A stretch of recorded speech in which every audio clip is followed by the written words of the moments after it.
It's Hugh Ballou. Welcome to this special edition of Orchestrating Success podcast. My guest today is a dear friend, Dan Clark, who is a very impactful speaker. He is a primary person of influence, and I've spoken about leaders being influencers. And if I've heard people tell stories, but there's nobody that I've heard that's better than Dan Clark. And Dan, you've written on a lot of different things. You have a number of books, all that sell a lot. But your one I want to focus on today is the significance book. And tell us the title. But before we go there, I don't like reading these dry introductions of my guests. I like my guests to give a little 3 or 4 sentence capsule of who you are and what is it you bring to the table. Dan Clark, welcome to my podcast. Thanks, Hugh. You know, I love you. I honor you. Made me nervous that you said we've only been friends for a short time. It goes back a couple of years. I don't know what timetable you're on, but I'm old. That's small because when you get my age. But there's so many realities, so many quotes that quantify a friendship. And one that always comes to mind is that if people from your past are not in your present, then they weren't real friends and they weren't real important in your life anyway, so forget about it. Yeah. And every single time that you and I are on the program together or share a venue or even share a telephone call, we just start right where we left off. And I think that's the true sign of friendship. And that has everything to do with why you have this program that is of interest to social entrepreneurs. You and I both know that the goal in life is to seek to bless, not impress. Ooh. I've been a professional speaker for 35 years. I was sponsored back in 1982 by the world-renowned motivational teacher Zig Ziglar, who took me under his wing and mentored me for 30 years as his go-to guy and as just a dear, dear friend. One of the great Christian men on our planet, one of the great teachers and motivational speakers. And back in the day when I first was invited to start speaking, and I'll give a little bit about my background in a moment, I went to my dad, my hero. I'm a songwriter. I've got some gold records in country music, and one of my very best songs that I wrote about my sweet dad that used to get a lot of radio play was called Special Man. Lyrical hook, any male can be a father, but it takes a special man to be a dad. It's a good song. I'm proud of it. And I went to my dad and I said, Dad, what kind of a speaker should I be? I'm starting to get all these opportunities on different venues in every industry on the planet. And he said, be the kind of speaker that you want to listen to. And I have always loved stories. I've always loved music. That's why you and I connected at that heart-to-heart level right out of the chutes, because of your background as a musician, as a concert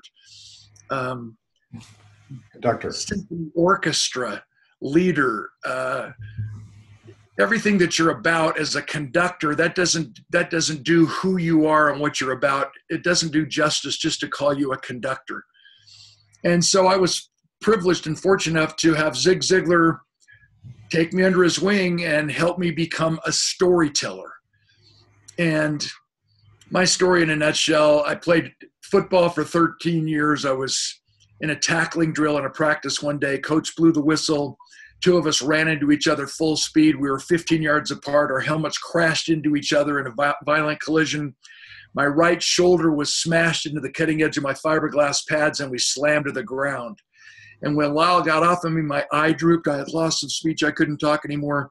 My right side was paralyzed. My arm dangled helplessly at my side. Fast forward, I went to 16 of the very best doctors in all of North America. Every one of them told me I would never get any better. How many of us have heard that? And my question to all of you who are listening, who are tuning in, what happens if you believe someone who says it'll never get any better? You'll never get any better. I stayed paralyzed for 14 months physically and emotionally because I was asking the wrong questions. I was asking the doctors how to get better when I should have been asking myself why. And once we answer why, figuring out the how to becomes clear and simple, not easy, but simple. And so what we need to do is tune into podcasts, tune into programs such as yours, Hugh, that validate that regardless if we're in person, belly to belly, or on the internet in a podcast scenario or situation, the fact is that we still become the average of the 5 people we associate with the most. Mm-hmm. If you hang around with 5 broke people, you're going to become the 6th. If you hang around with 5 negative, whining people, you're going to become the 6th.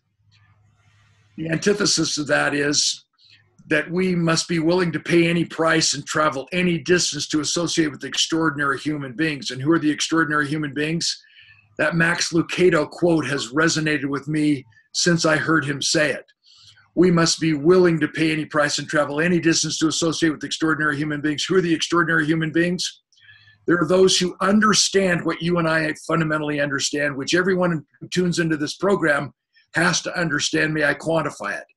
Wealth flows through you, not to you. And to throw a famous Zig Ziglarism on top of that, this simply means we can get anything in this life that we want if we're willing to help enough other people get what they want. So I've written 34 books. I'm a New York Times best-selling author, gold records in country music, primary contributing author to all the Chicken Soup for the Soul books.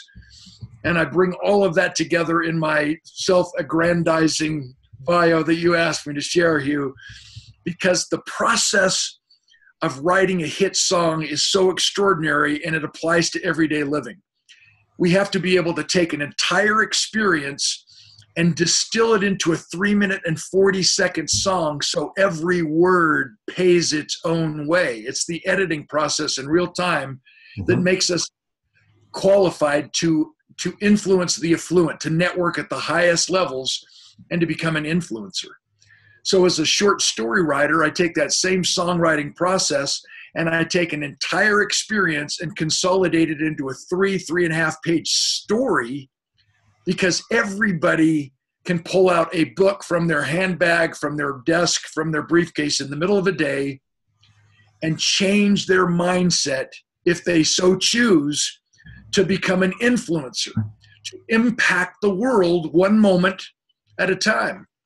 And so I've chosen we've gone full circle now. I chose a long time ago, and I have continuously chosen to be a storyteller, because when you and I speak, nobody listens. When anybody speaks, nobody listens. When we tune into the 10 o'clock news on television, we don't remember the facts and figures.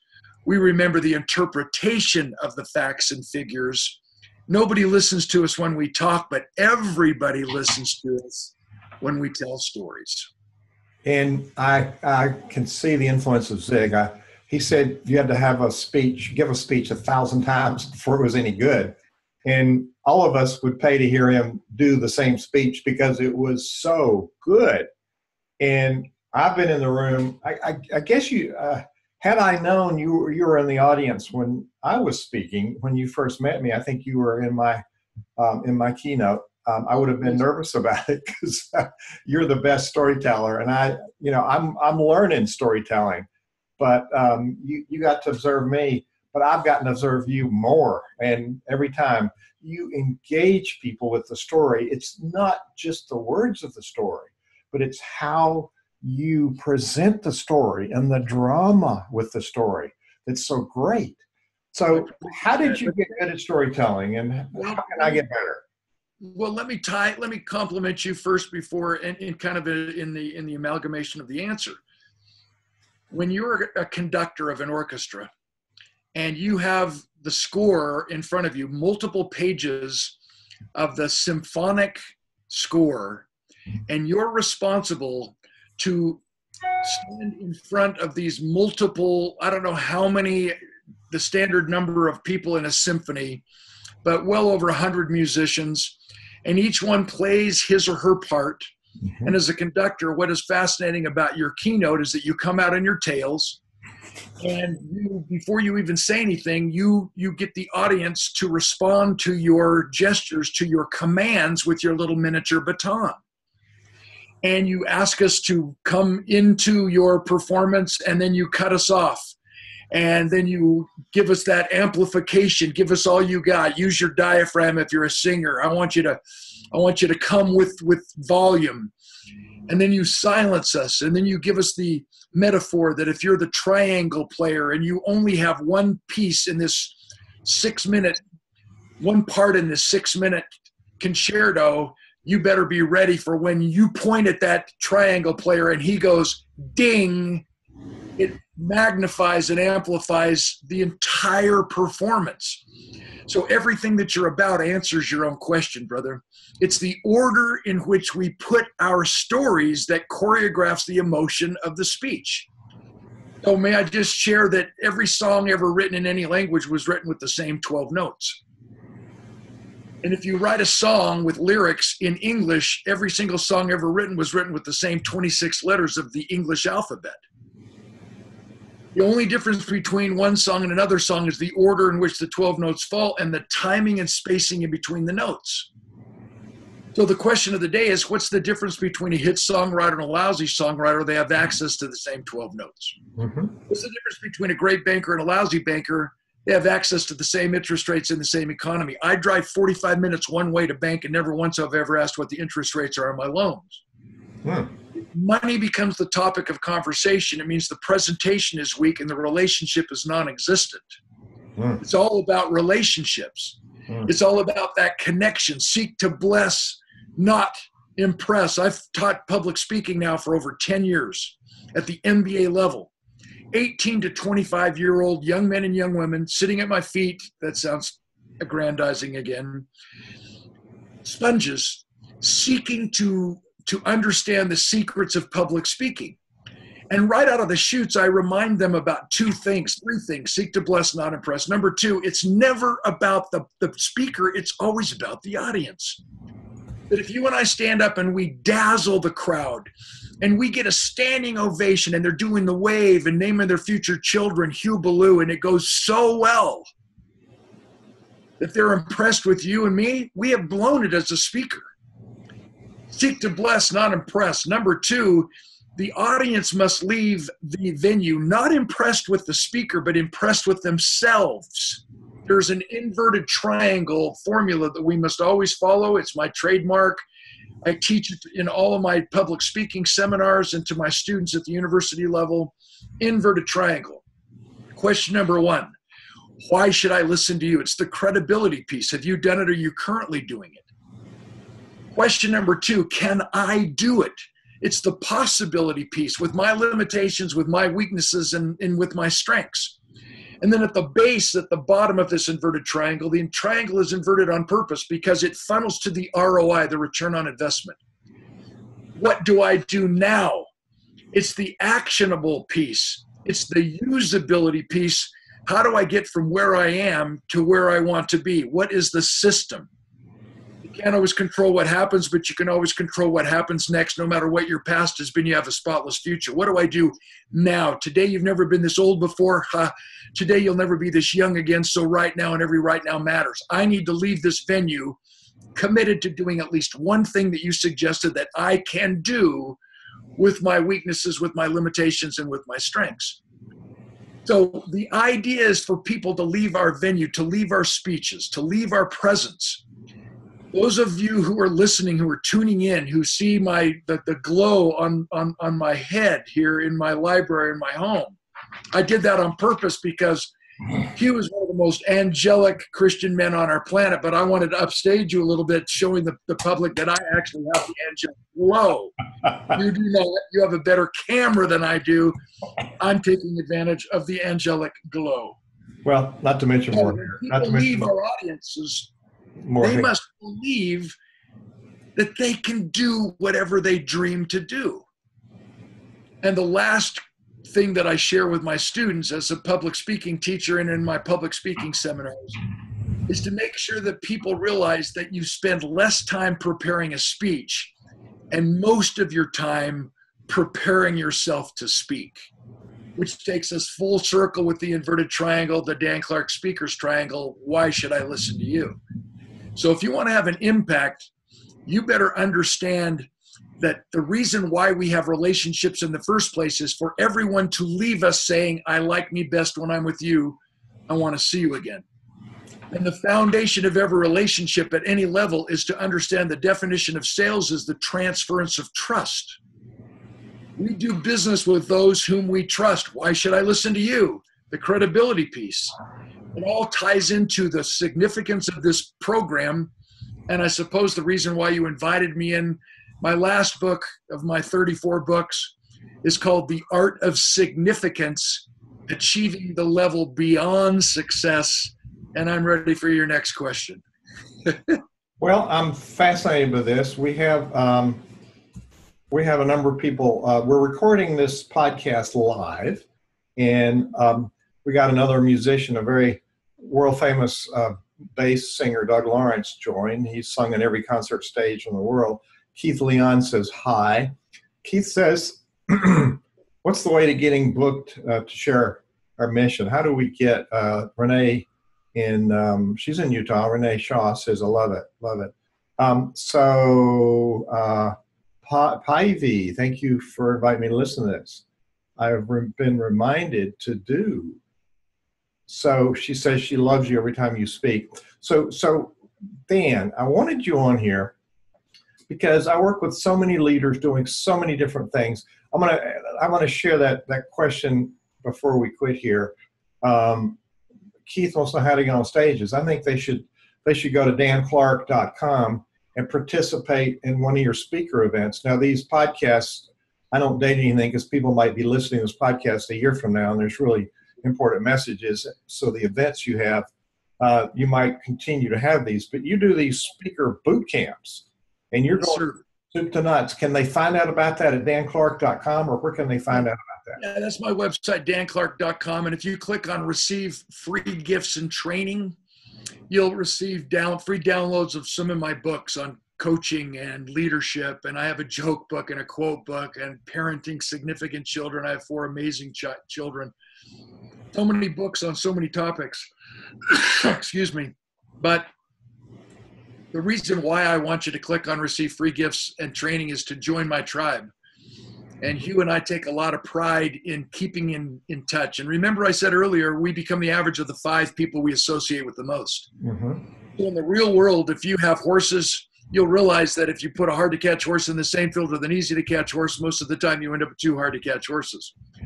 In the human experience, if you put a healthy child in the same room with a sick child, most of the time you end up with 2 sick children.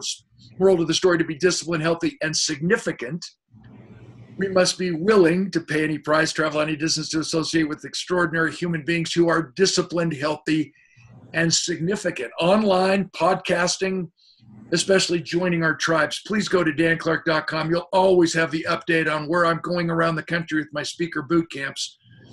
And there's nothing better than figuring out a way to answer 3 questions. Number 1, do you believe that you have a message worth sharing with the world? Do you believe that you've been tapped on the shoulder and that you have a message that you feel obligated to share with the world?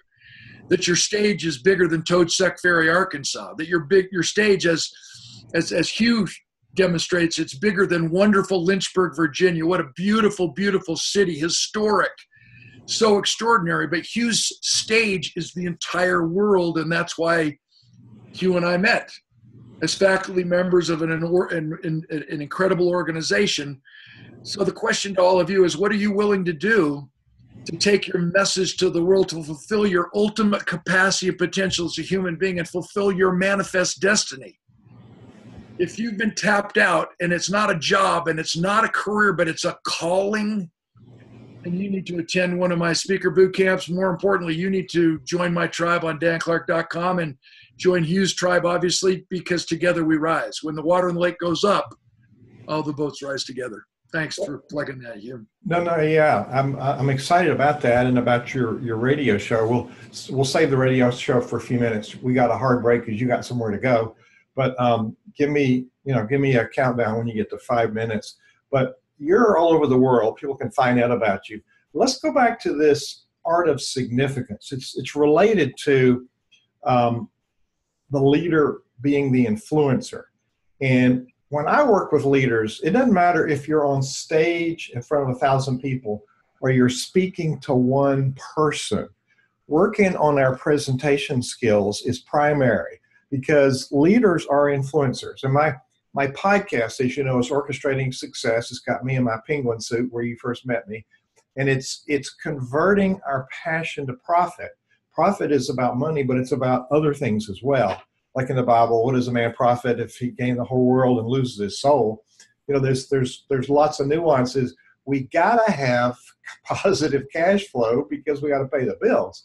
Whether you're running a charity or you're running a business, you got to focus on we're giving value, so there's a reciprocity of that value. So my question, Dan, is people are hung up. Am I good enough? Do I have good enough content? What do you say to yourself to help empower you to do the magical presenting? And I don't see you any different when you and I are talking one-to-one and when you're on stage. There's nothing phony that you're putting on stage. That's Dan Clark. It's just you got more people paying attention. So you've been able to equip and empower and center yourself for telling the story. What's behind that? How did you get here? Well, everybody claims that the number one fear of people is the fear of speaking in public. And I can't even relate to that. In my experience, I could no more stand in front of a room and speak than fly to the moon. I could always be in the back of the room and, have a twisted sense of humor, and we can make people laugh all day long. And you and I are pretty good one-on-one, and most people are pretty good one-on-one. So the answer to the question has to be the answer to what we believe. And the reason why you say I'm centered, and the reason why I say you're centered is, and the reason why we're authentic, the reason why we're the same off stage as we are on stage is because what we talk about is not a show. We didn't just hire some magnificent speechwriter to make us look good as a Shakespearean actor to take the stage, and when the lights hit us, we click it on, and suddenly we walk off the stage and we have no character, and we have no class, and we have no personality, and we have no sense of humor. It's all a staged event. There are way too many people like that in my profession. And their attitude is so pathetic, it's offensive. People in the educational world who are our wonderful educators, so many of them get caught up in the same pathetic mess, I don't even know if that's a word, that I experience in my own profession as a professional speaker. And I'm saying that so often when professional speakers get together, you'll hear someone say, the audience loved me on Wednesday, but they sucked on Friday, they just didn't get me. Mm-hmm. And that's because they still think it's about them instead of about the audience. And so they just show up and whip off speech A, and they have the same punctuating pauses and the same gestures and the same influx in their voice. They do everything exactly the same, but they go to a venue that's hot. The people haven't eaten all day. They're the last ones on the program. There's been a riot outside the city 2 days before. Whatever the situation is, they don't take into consideration, and therefore they don't connect. So long ago, that's why I decided I should be a storyteller. So my speaking formula, preparing a speech, is really about preparing yourself to speak, which means you have a bucket list, and no matter what, you keep filling that bucket list with accomplishments. You keep checking off the boxes, but you keep refilling the bucket list so that everybody says to themselves, Dan Clark's message is fresh because he is. Mm-hmm. And therefore we owe it to ourselves to continuously have wonderful experiences. So off camera, before we even started the podcast, you showed me the pictures of your brand new home.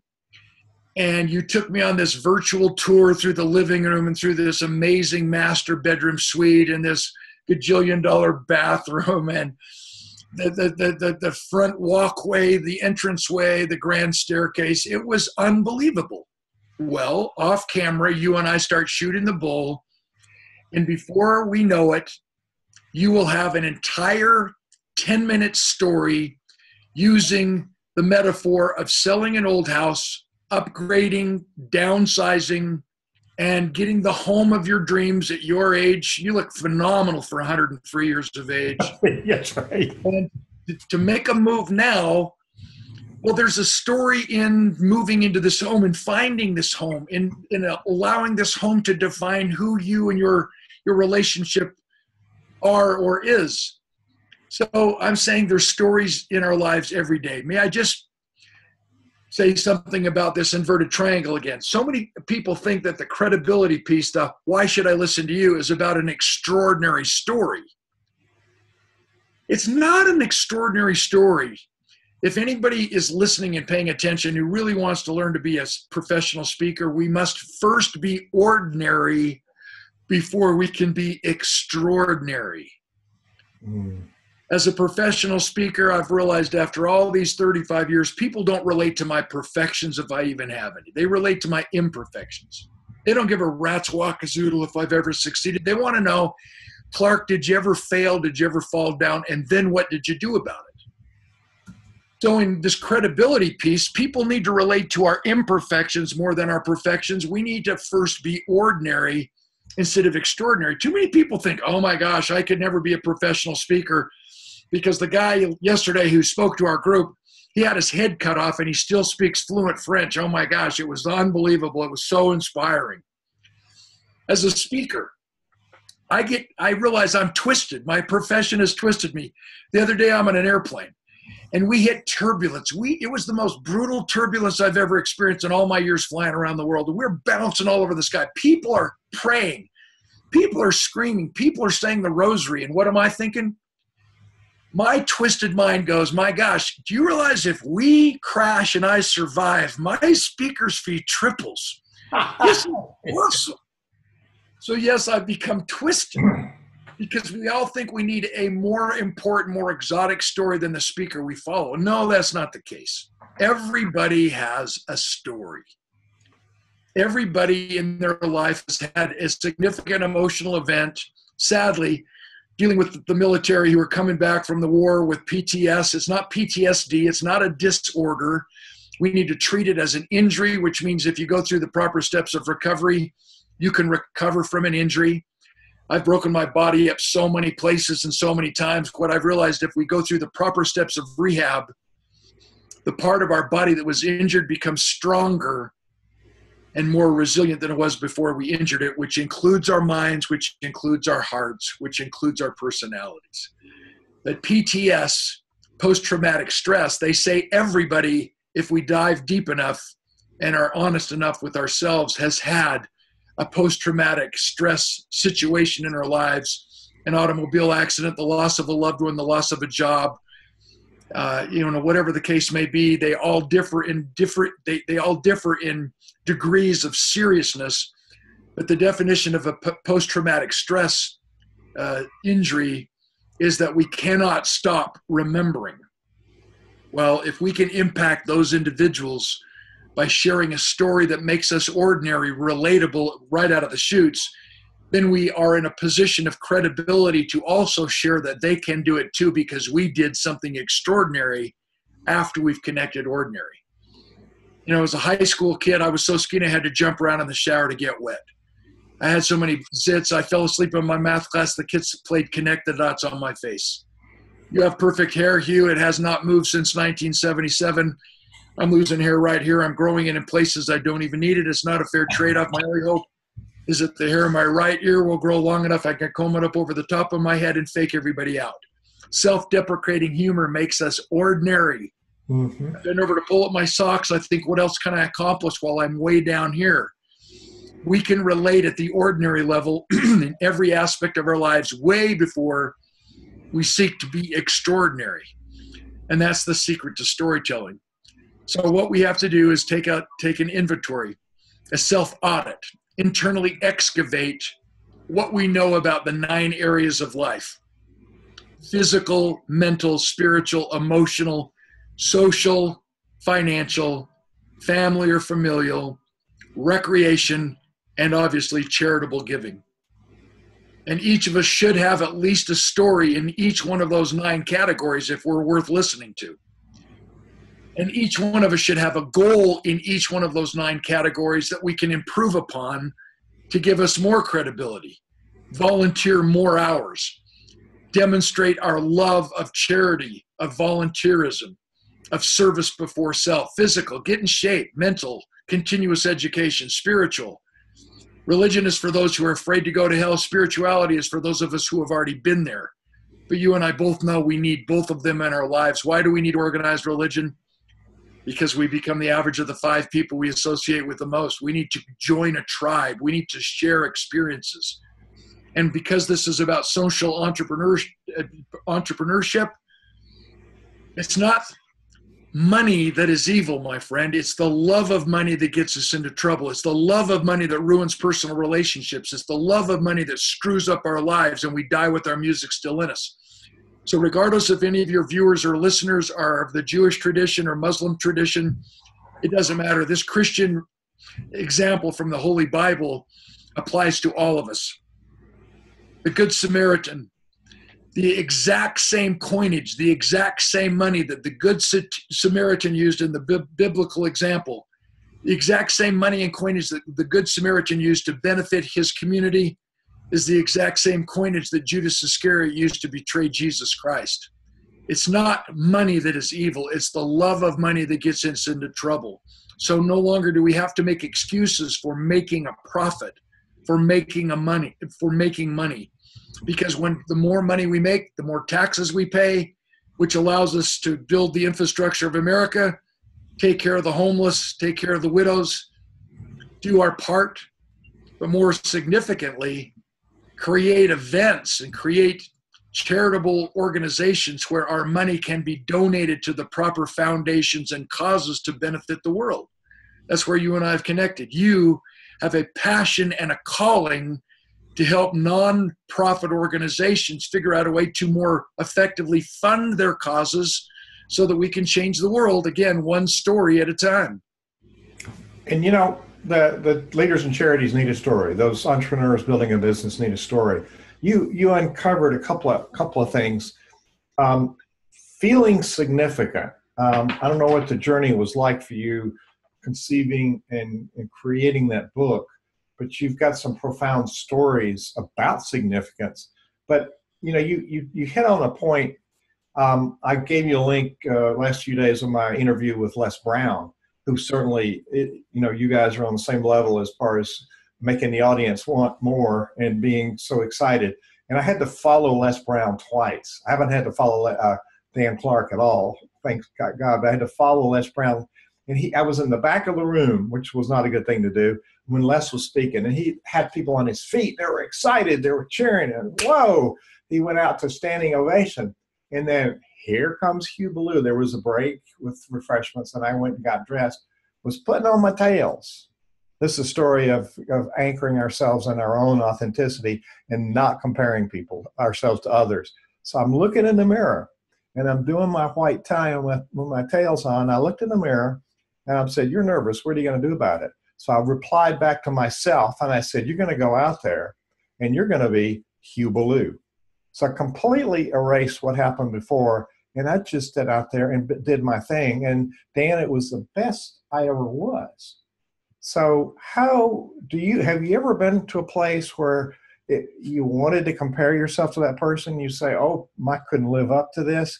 And if so, how did you manage that? Because a lot of us have some doubt that we don't measure up, and we're constantly trying to compare ourselves with others, which is not really a thing we ought to be doing, correct? Absolutely. And it goes back to answering the question, why should I listen to you? Being ordinary before we're extraordinary. Everybody has a story. And again, I said, I can't relate to people who say the number one fear is speaking in public. Not if you talk about what you believe in. Mm-hmm. When you tell the truth, you don't have to remember anything. And when you dive deeper into your understanding, you start realizing the metaphors that, you know, sadness gives depth. You know, happiness gives life. You know, the metaphor of a tree. Branches give height. Roots give depth. Branches have dreams for sale. Branches allow us to think bigger. Roots go deeper and anchor us so that when the winds of change come, we're not going to be blown away. Mm-hmm. And the metaphor of the tree is the higher the tree goes, the deeper the roots go. The bigger the tree, the bigger the roots. Uh-huh. That's what creates the balance. Pain is the signal to grow, not to suffer. Once we learn the lesson the pain teaches us, the pain goes away. So in life, there's no mistakes, only lessons. Crisis does not make or break the man or woman. It just reveals the true character within. Adversity introduces us to ourselves. No one will ever know how good we can become until we're tested. You never know how strong you are until being strong is your only choice. I don't want people to think I'm a walking cliche, These are my quotes. I believe these things. I've taken the time to quantify what I believe. So when I walk out on stage, I know I have a unique factor. This is my perspective. We don't see things as they are. We see things as we are. If every one of your listeners today were in the same room with you and I, and magically you opened up the wall of your beautiful new home in Lynchburg, and all of us could witness the same lashing rainstorm at the same time, one person would complain, what a horrible day. Another person would exclaim, what a wonderful day, and the weather did not change. We owe it to our audience to share what we see through our glasses, what we see through our window panes to the world. And until we have a unique enough perspective, we're not qualified to speak because no one will listen to us. And that goes back to the bucket list. That goes back to who on your bucket list you need to interview that will illuminate the principles of life and the 12 highest universal laws of life-changing leadership that I discuss in my book, The Art of Significance, which builds your credibility. And then you could challenge the status quo. I'm famous for being the maverick outlaw. I love to challenge the status quo, and that's the nucleus and the reason why I wrote my book, The Art of Significance. Mm-hmm. I identified the 12 most common principles of success that are debatable that have actually created limiting beliefs. And I replaced each one of those with what I call the 12 highest universal laws of life-changing leadership that are irrefutable. They're never debatable. So what we have to do is challenge the status quo. So I love to say things like, so how many of you have sat around or know people sitting around saying, is the glass half empty or half full? Those who wonder if the glass is half empty or half full have missed the point, Hugh. It's refillable. Thinking positively or thinking negatively does not fill up the glass. The pouring does. It's easier to act your way into positive thinking than it is to think your way into positive action. It's not the sugar that makes the tea sweet, it's the stirring, it's the process. We've all heard happiness is not found in the destination, it's found in the journey. So now let's challenge a sacred cow put forth by Stephen Covey. Living in Utah, I've known Covey since 1975. We shared multiple breakfasts and dinners and talks together. What a guru, what a class Christian human being. Well, one of his 7 habits is begin with the end in mind, with all due respect. When he wrote 7 Habits of Highly Effective People, I would suspect most of your listeners, most of your viewers, Hugh, because we're out of the same peapod, we all devoured that transformational book. And after I publicly could admit that I had 4 of the 7 habits down, he comes out with a new book, The 8th Habit. I immediately emailed Stephen Covey, calm down. We don't need any more frickin' habits. I'm still working on the first 7. But with all due respect to this good man, God rest his soul, passed away. Beginning with the end in mind, Hugh, is a limiting belief because it forces us to focus on a destination that's impressive, doing our best to manage people and reward results. I've interviewed multiple people who have scaled Mount Everest, who have summited Mount Everest. I've interviewed men who walked on the moon. One particular man, second man on the moon, within 3 years after he accomplished that destination, he was bankrupt, divorced, and homeless. He was an alcoholic. Destinations do not bring any long-term satisfaction. We just check a box and are suddenly empty trying to find a new thing to do that impresses ourselves and others. What I've done is I've replaced begin with the end in mind with a higher law, a different mindset. When we begin with the why in mind, it inspires us. Remember, inspired people don't have to be motivated. When we begin with the why in mind, we are inspired to focus on a journey that's important, and we manage expectations and only reward effort, which means the goal is to become better today than we were yesterday, which is a long answer to your simple question. Our human tendency is to always compete and compare ourselves with others. That's wrong. And when we focus on the end in mind, when we begin with the end in mind, it's only about competition instead of collaboration. And here's why. Are you tall? Are you short? Are you wide? Are you thin? Are you smart? Are you stupid? Are you fast? Are you slow? Are you pretty? Are you pretty ugly? Says who compared to what? I was a keynote speaker at the National Convention for Eating Disorders, anorexia and bulimia. So I did my due diligence, had my conference call.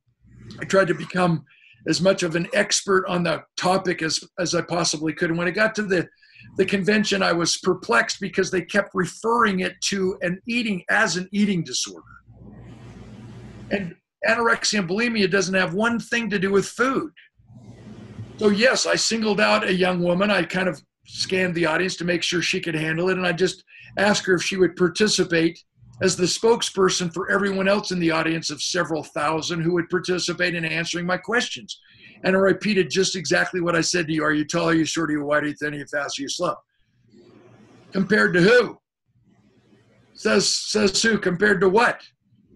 And the obvious visual was, if we put a young lady on that proverbial deserted island and she had no access to fashion magazines with the Photoshop Twiggy models that are really non-existent, would she think of herself as a beautiful woman? Would she love herself just the way she is? Of course she would, because she is who she is. And my dad always told me growing up, be the best you can be. You're going to make a lousy somebody else. And if you spend your whole entire life trying to be somebody else, who's going to be you?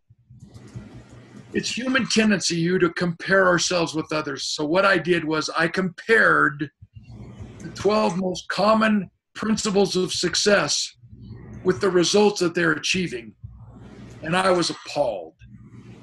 And someone else that I need to throw into the bus, with all due respect, is Jim Collins, a great author, wonderful former professor at Stanford University.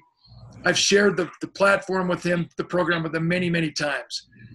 And most people don't realize that as authors, the most sacred space in an airport bookstore, the most sacred space in a bookstore is the shelf. And some publishers pay $100,000 to have their author's book featured in the front of a bookstore in an airport for 1 week. So to have your book on a bookshelf in a bookstore is a really big deal. And I've got 34 books, and I watch, and I take a lot of pride when I walk through an airport and there's my book on a shelf, or I go into Barnes and Nobles and they have more than 5 of my volumes on a shelf because they're selling them. Art of Significance, Achieving the Level Beyond Success. You realize that today, not putting any date on this podcast, so this podcast could have been in 2005, 2022. You realize that Jim Collins' book, Good to Great, it was published in 2001, and with 9 years after publication, by 2009, 50% of his examples of great organizations were obsolete, and yet it's found on every bookstore in America and throughout the world right now. That's wrong. We are bamboozling those who are seeking counsel to become business gurus. Where is Circuit City? Where is Borders? Where is Blockbuster? He gave a 5-page expose on the greatness of Fannie Mae, and it single-handedly brought down the economy of the entire universe. There are people on Mars still pissed off at Jim Collins and Fannie Mae. Where is the book that doesn't have to be updated? Well, of course, Jim Collins, to save face, immediately came out with another book, Why the Great Fall. Well, that's unacceptable. What he failed to do is he failed to ask the deeper questions. He identified what organizations made the transfer process from good to great, but what he also failed to explain and identify were those organizations that also followed the exact same qualities, that followed the exact same processes and formulas that he illuminated in Good to Great, that did not make the leap from good to great. And what he failed to also identify were those traits of these organizations that became great organizations that also shared the same traits, the same negative traits, that it would eventually lead to their demise. So what I did is I identified these 12 most common principles of success, and I replace them with what I call the 12 highest universal laws of life-changing leadership. Again, my book's called The Art of Significance, published by Penguin in 2013. Every one of your listeners needs to purchase this book on Amazon. It will change your life. I guarantee it will transform your mindset in your life and your organization from successful to significant. Let me just quickly share how I've identified how I've set up the chapters by throwing the principle of success under the bus in the same chapter title by illuminating and identifying the replacement highest law of the universe. Law number 1, practice obedience over free will agency. Law number 2, practice perseverance instead of patience. You and I are both good Christian men. In the Bible, it says, patience is a virtue. Not always, my friends, not always. Any virtue taken to the extreme can become a vice. Patience allows us to never begin. Patience allows us to mindlessly wait our turn, believing that we are that this is the hand I've been dealt, this is the cross I must bear, there's nothing I can do about it, it was meant to be. Absolutely false theology, bad idea. Perseverance is patience with a purpose, where we proactively take our turn because we know why we should. Faith without works is not faith at all. Hope is not a method.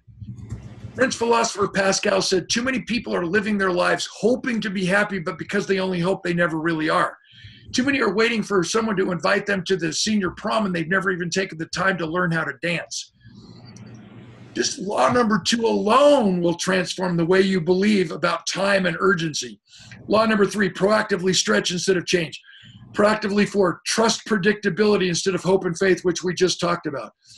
Law number 5, know the whole truth instead of believing what you think. Law number 6, focus on winning instead of team. Focus on winning instead of team. There's no I in team, but there's no I in sucks either. It's not all about team. Teams lose. It's about winning. There's 2 I's in winning. I won't go there. Law number 7, do right instead of seeking to be best. Best is only relevant depending on what you compare it against. We know that. If you and I play in a celebrity golf tournament and I win because I shoot 108, the par for 18 holes is 72, and I win the golf tournament shooting 108 and everyone else shoots 125 and I win because I suck less than you suck, that's a bad system. Best is only relevant depending on what you compare it against. Law number 8, experience harmony instead of forcing balance. You know about that as a conductor, as a musician. Harmony instead of forcing balance. We don't become multitaskers. We think like a juggler. A juggler only controls the ball in her hand. Once you've relinquished control, once you've let go of that ball, you've relinquished control, so why worry about it? And focusing on the ball in your hand, the task at hand that you can do something about until you catch the ball again. Wonderful discussion on law number 8. Law number 9, accept others instead of judging them. A message for Charlottesville, Virginia, in your backyard there, good brother. Number 10, we need to love and be needed instead of romanced and used. In a business sense, successful people are eager to romance and admire others based on selfish interests and a desire to use them and their connections. But to love is a genuine and significant motive. My personal motto, I like me best when I'm with you. I want to see you again. It speaks volumes to the elements we need to cultivate in ourselves and align with and reward in others. Law number 11, establish covenants instead of making commitments. That alone will help you become a social entrepreneur. Why? The definition of commitment, Hugh, is a two-way contract born out of suspicion. Are you with me? Yes. A list of your responsibilities, I'll make a list of my responsibilities. I will hold you accountable to your list. You will hold me accountable to my list. If either one of us violate any one of those line item responsibilities, the contract is null and void. 50% divorce rate in America, too many contractual agreements, completely busted because of lack of integrity. But maybe the system is broken. A covenant is the highest law in relationships. A covenant is born out of trust and love. It's a one-way promise born out of trust and love, which means no matter what you say to me, no matter how you treat me, I will still walk on higher ground. I will still be the man of integrity. I will still follow my code of ethics, my honor code of ethics, to be exactly the same all the time, no matter what you say or what you do. I will be the same off stage as I am on stage. I will not stand up and put on a show as a, quote, professional presenter. I will be a professional speaker, putting the audience first, and spend most of my time preparing myself to speak. And then law number 12, which is the bookend to obedience, it's forgiveness. Forgive instead of apologize. And this is perhaps the greatest characteristic of a social entrepreneur, the greatest characteristic of a human being, the greatest characteristic of a parent, and obviously what draws me to you, brother, the greatest characteristic of a superhuman being in Hugh Ballou. Wow. All of these laws are described in depth and illustrated by powerful short stories, funny experiences, anecdotes, metaphors in my book, The Art of Significance. Please go to Amazon.com. I want to transform the world. And I guarantee you will not die with your music still in you if you just buy this book, study it, and keep in touch with me on danclark.com. I'll have the notes from this interview on the Facebook page. On my web page. I transcribe all the notes. I'll put the links in there for people. Dan Clark, you're an amazing leader. You influence lots of people. You're also a music trait. You're a very good listener. And you have repeated back things I've said over I think it's been more than 2 years we've known each other. You've repeated multiple things about me, which is quite remarkable. So I'm very touched by that and your affirmations, your friendship. Shall we share with people our little discussion before we went live about the multi-day executive retreat we're planning to do? Is that something we're going to do? Absolutely. And ladies and gentlemen, again, we make no excuses or apologies for charging money, for putting a monetary value on something.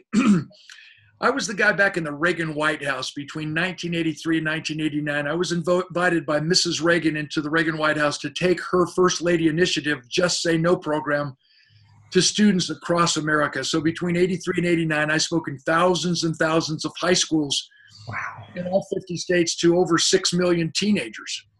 And, 172 college university campuses as a convocation speaker. And then those students, nature of the beast, they became, as college graduates, they became the leaders in their companies and involved in HR. And that's how I made the transition into the corporate arena as a professional speaker, speaking on leadership, on team building, on motivation, obviously, and on safety.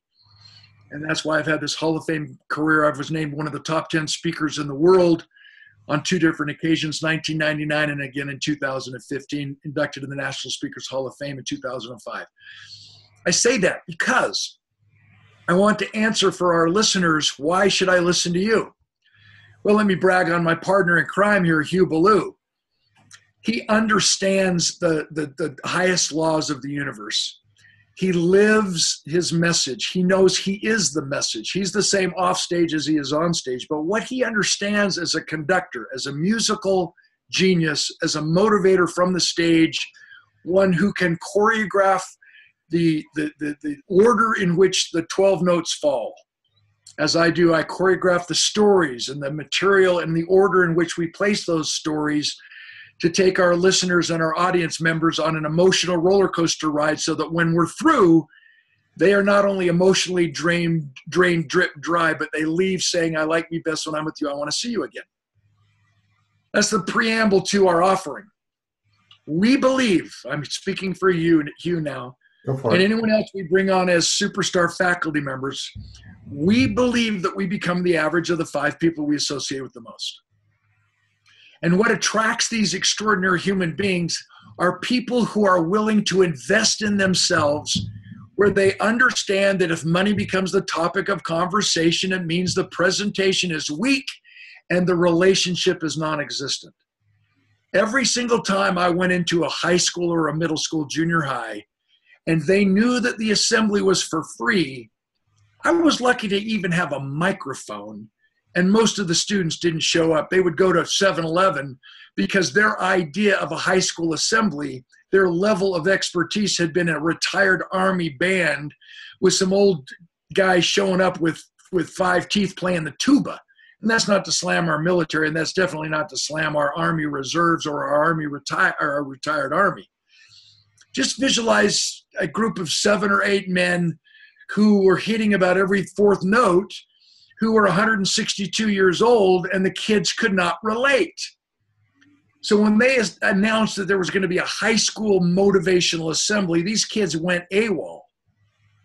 When I charged $50, I would show up and they'd have some lame microphone set up with a short in the cord back in the day without any cordless microphones. When I charged $100, the microphone actually worked. When I charged $250, suddenly it was an investment. The school had skin in the game, and the audio-visual department actually showed up. So now I had a stage, I had lighting, and the kids were supposed to come. When I charged $500 an assembly, now it was mandatory, and all of the teachers had to accompany their students, which became the police force, the security force, to keep the wild and crazies in line long enough for the assembly to start. And then it was my job to keep their attention with my stories, my humor, and obviously my music at the end. When we charged $750 an assembly, the faculty all showed up, the administration showed up, the counselors showed up, parents were invited. And as the price continually escalated because of supply and demand, it became obvious that we all need skin in the game, whatever that means. When we have a charity event and the corporation buys the table and then they send people who can't afford to bid on the silent auction items or the live auction items, and it's a fundraiser, we shoot ourselves in the foot. We need to make the program so compelling that the CEO level, the C-suite level leaders of that organization want to come, and then they have the deep pockets where they can bid on the silent auction items, they can bid on the live auction items, and we can make it the fundraiser that we all dream it to be, so we can make the difference we're all claiming to want to make. So having said that, we haven't put a price point. Obviously, it's going to be an exclusive event that Hugh and I put together. Obviously, it's going to be a 3-day event, because if it's 1 day, there's no overnight stay. There's no slumber party mentality. There's no transformation. It's just another meeting where we laugh and think and cry together, and we go back home and flip on back into the exact same situation we were before we left, because while we're together, our reality has not changed. If we spend the night, 1 night, so it's a 2-day event, the transformation starts to begin to occur because we are starting to think in a different way, and now we have isolated ourselves against and away from reality because we do not watch the news, we do not read tweets, we do not touch base with a potential negative environment that we've left at home or work. But the magic occurs when we have 2 nights away, a total of 3 days, where we have sequestered ourselves from the world, and we've begun to transform from these 12 principles of success that have created limiting beliefs and replace them with the 12 highest universal laws of life-changing leadership as an automatic thought process, which obviously validates my mantra on my website, my mantra in my business. When you attend one of my speeches, when you read one of my books, when you attend our joint 3-day event, guaranteed, self-mastery will become permanent, winning will become personal, and leadership will become automatic. Stay tuned as Hugh and I brainstorm. Guaranteed it will require skin in the game, a high-ticket item, which will attract the most significant individuals on our planet who have a desire to transform their lives from successful to significant, so they don't die, so we don't die with our music still in us. Remember, the goal is not to live forever. The goal is to create something that will. And Hugh and I have agreed to do whatever we know how to do to put together the right curriculum, the right formula, and using his expertise as a conductor to put all of us in our proper positions, playing the correct instruments that we actually are natural at playing, and together create a magical experience that will transform our lives forever. Long answer, Hugh, sorry, but I believe in you. I love you. Our chemistry has always been natural. Our cause is the same. And anyone listening would be a fool not to take advantage of this opportunity. Well, because we will take personal development to the highest level possible because we understand the metaphor of the tree. The deeper the roots, the higher the branches. The bigger the tree, the stronger and bigger the roots. We need balance, and all of them will occur simultaneously, just like they do in nature. Very well spoken, as I would anticipate. And I will concur with everything you said. You and I talked at this level, but you came to the ground level, and we're perfectly aligned in all of that. Dan Clark, besides being a special friend, you're a special influencer. You've always, every time I've seen you, you always give value to everyone that's in your presence. You don't select people. You give value as people step up, and you care about people, and you give them value. And I mentioned my radio. May I mention my radio show? Yeah. I mentioned that earlier. We've got to get it back around to it. Where can we find the radio show? Again, our obligation, if you believe that it's a job or a career in which you're engaged, I'm sorry, that's just sad, and you're going to die with your music still in you. We need to find our life's work. We need to find our calling. My calling is, I've never missed a speech since 1982. Why? I'm not trying to be some noble knight in shining armor. I know, I believe this in my heart of hearts, that there is someone in my audience, a man and a woman, at least one or two in every one of my audiences, who is hurting as badly as I was. And I was able to tap back into my human spirit of resiliency. I had lost hopelessness and human connection, which are the two major causes of suicide in our country. I experienced those. And I had hit rock bottom. And I know that there's at least one man and one woman in every one of my audiences who is hurting as badly as I was. And it's my moral obligation to do everything I know how to do to share humor, to share thought-provoking ideas, philosophies of life, a little bit of music, and definitely my inspirational stories from Chicken Soup for the Soul, to do anything from Chicken Soup for the Soul, to do anything to inspire you to take it to the next level. So writing books is not enough. Being invited on magnificent podcasts like Hugh Ballew's is not enough. And so I've been given a platform, a 2-hour show on what is called voiceamerica.com. It's a on-demand podcast radio show available on the internet, obviously, but it's broadcast live every Tuesday from 12 noon Pacific time to 2 p.m. Pacific time. You do the math to figure out which time zone you're in. And then it's rebroadcast 10 to 13 times every single week across the other channels on voiceamerica.com. And my channel happens to be the Influencers channel. I'm honored to be the #1 host on the Influencers channel.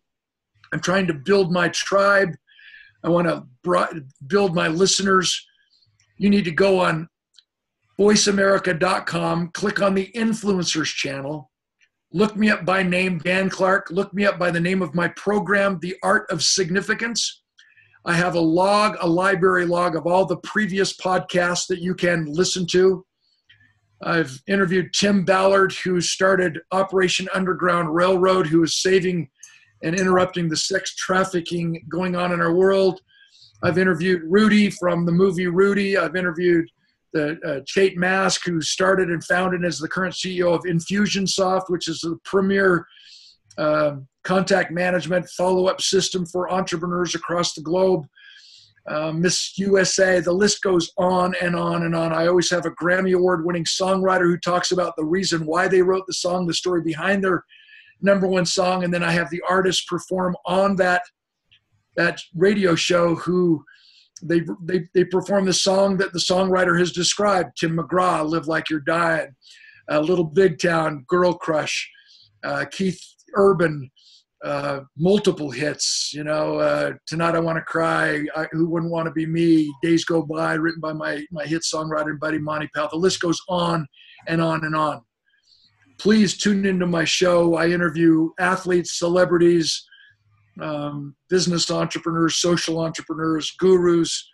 I welcome you, and I want you to join my listenership because I'm trying to make a difference in the world, and you're allowing me to do that. Again, voiceamerica.com, radio network, voiceamerica.com, the Influencers Channel.